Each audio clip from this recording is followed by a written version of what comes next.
జనసేన అధ్యక్షుడు పవన్ కళ్యాణ్ ఎక్కడ నుంచి పోటీ చేస్తాడు అనే సస్పెన్స్ చాలా నెలలుగా వస్తూనే ఉంది. వాళ్ళ పార్టీ క్యాడర్ కూడా వాళ్ళ అధినేత ఎక్కడి నుంచి పోటీ చేస్తారు అనే చర్చ చుట్టూ చాలా పెద్ద ఎత్తున డిస్కషన్ పెట్టారు.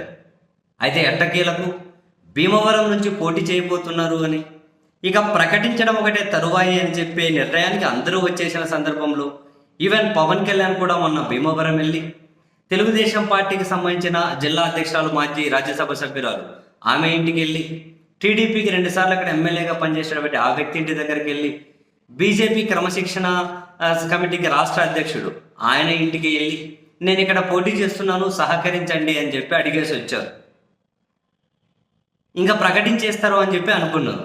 కానీ మొదటి విడత లిస్టు జనసేన ప్రకటించినప్పుడు కేవలం 5 స్థానాలే ప్రకటించారు, కానీ పవన్ కళ్యాణ్ పేరు ఇందులో లేదు.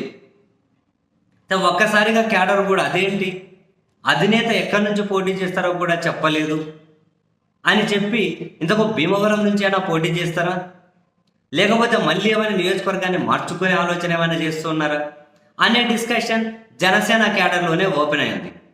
ఇప్పుడు అందుతున్నటువంటి మరో మనకు అందుతున్న సమాచారం ఏంటి అంటే పవన్ కళ్యాణ్ భీమవరం నుంచి పోటీ చేయడంలో మళ్ళీ పునరాలోచనలో పడ్డరా, అక్కడ వైఎస్ఆర్ కాంగ్రెస్ పార్టీ స్ట్రాంగ్గానే ఉంది అని చెప్పి ఆయనకు ఇన్ఫర్మేషన్ అందుతూ ఉందా, నాకు మంత్రి పదవి వద్దు కానీ మా భీమవరాన్ని జిల్లా కేంద్రం చేయండి అని చెప్పి గ్రంథి శ్రీనివాస్ నా దగ్గరకు వచ్చి అడిగారు అని సాక్షాత్తు ముఖ్యమంత్రి గారు కూడా ప్రకటించారు.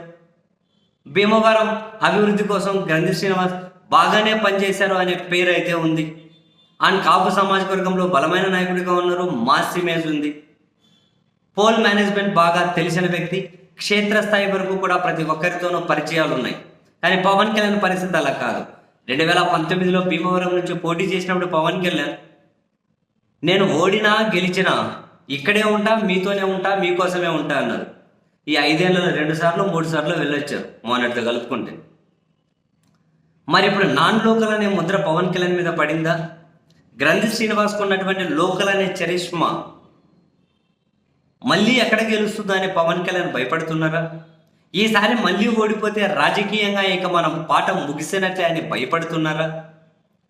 ఇప్పుడు జనసేన టీడీపీ పొత్తు తర్వాత, ఇప్పుడు అభ్యర్థుల ప్రకటన తర్వాత ఇప్పుడు తాజాగా మళ్ళీ ఇంకో సర్వే సంస్థతో భీమవరంలో సర్వే చేయించుకుంటున్నారా?